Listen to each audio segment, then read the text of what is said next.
देशभरामध्ये श्रावण सोमवारचा उत्साह सुरू आहे आणि उद्या श्रावण महिन्यातील दुसरा सोमवार आहे आणि याच दुसऱ्या सोमवारी मराठवाड्यातील सर्वात मोठी कावड यात्रा आयोजित करण्यात येते आणि या कावड यात्रेचा इतिहास जर पाहिला तर राज्याचे उपमुख्यमंत्री एकनाथ शिंदे हे सलग तिसऱ्या वर्षी या कावड यात्रेमध्ये सहभागी होणार आहेत। जवळपास 16 किलोमीटरचा प्रवास करत 50,000 पेक्षा अधिक शिवभक्त या कावड यात्रेमध्ये सहभागी होतात आणि या कावड यात्रेचं आयोजन करण्यात येतं ते शिवसेनेचे आमदार संतोष बांगर यांच्याकडून। आपल्यासोबत स्वतः आमदार संतोष बांगर आहेत, आपण त्यांना विचारूयात।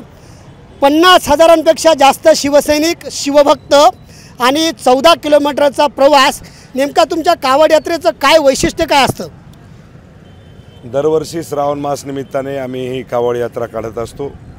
गेल्या 10 वर्षापासून माझा जो महिना आवडता महिना माझ्या भोळ्या शंकराला असतो तो म्हणजे श्रावण मास आणि त्या श्रावण मास निमित्ताने दुसऱ्या सोमवारी ही कावड यात्रा निघत असते। लाखोच्या संख्येने शिवसैनिक आणि शिवभक्त या ठिकाणी सहभाग होत असतात।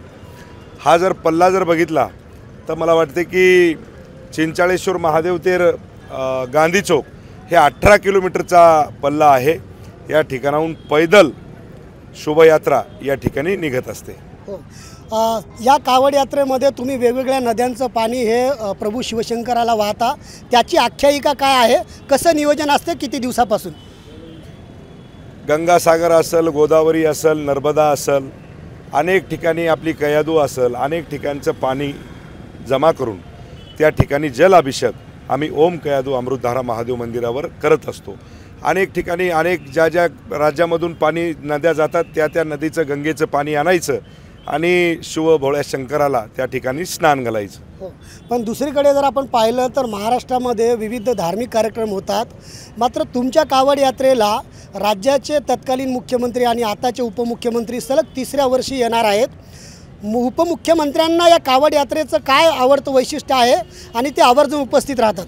मला वाटते की आमचे नेते आदरणीय एकनाथरावजी शिंदे साहेब हे भोळ्यानाथाचे भक्त आहेत आणि त्यांना आवड आहे आणि एक हिंदुत्वाचा जल्लोष या ठिकाणी बघायला आपल्याला मिळणार आहे। आपल्या माध्यमातून आपण संपूर्ण महाराष्ट्राला दाखवसालच आणि त्या माध्यमातून भोळ्या शंकराचा आशीर्वाद घेण्यासाठी गेल्या आता हे तिसरं वर्ष आहे सन्माननीय मुख्य नेते एकनाथभाई शिंदे हे सुद्धा येणार आहेत। शेवटचा प्रश्न आहे, एरवी तुम्ही विधानसभेचे सदस्य आणि आमदार म्हणून तुमचा पोशाख हा वेगळा असतो, मात्र कावड यात्रेच्या दिवशी अनोख्या पोशाखामध्ये असते आणि तो चर्चेचा विषय ठरतो, त्याचं नेमकं गमक काय? चर्चेचा विषय म्हणायचं म्हणजे जे भोळ्या शंकराला आवडतं असतं रुद्राक्ष वगैरे, ते मला वाटते जर धारण जर केलं तर मनाला सुद्धा शांती मिळते। त्यामुळे तुम्हाला सांगतो तो पोशाख मी घालत असतो। 2 वेळा तुम्ही आमदार झालात, या कावड यात्रेच्या निमित्ताने प्रभू शिवशंकराकडे तुमची मागणी काय असेल? माझी मागणी हीच आहे की या जगाचा पोशिंदा माझा शेतकरी राजा सुख समाधानी भरभरून त्यांची सुखी येवो हीच ईश्वराच्या चरणी मी प्रार्थना करणार आहे। नक्कीच, तर हे कावड यात्रेचे आयोजक शिवसेनेचे आमदार संतोष बांगर होते। मी सध्या गांधी चौक परिसरामध्ये आहे आणि या बाजूला जर बघितलं तर भिंतीवरती मोठ्या प्रमाणामध्ये या ठिकाणी कावड यात्रेचे पोस्टर लावलेले आहेत। हे पोस्टर केवळ गांधी चौकामध्ये नव्हे तर कळमनुरी ते हिंगोली शहर अशा 18 किलोमीटरच्या प्रवासादरम्यान लावण्यात आलेले आहेत आणि हिंगोलीची ही कावड आहे ती मराठवाडा नव्हे तर महाराष्ट्रामध्ये प्रसिद्ध आहे आणि या कावड यात्रेचं खास वैशिष्ट्य म्हणजे राज्याचे उपमुख्यमंत्री सलग तिसऱ्या वर्षी देखील या कावड यात्रेमध्ये सहभागी होणार आहेत आणि या ठिकाणी राज्याच्या उपमुख्यमंत्र्यांची सभा देखील होणार आहे।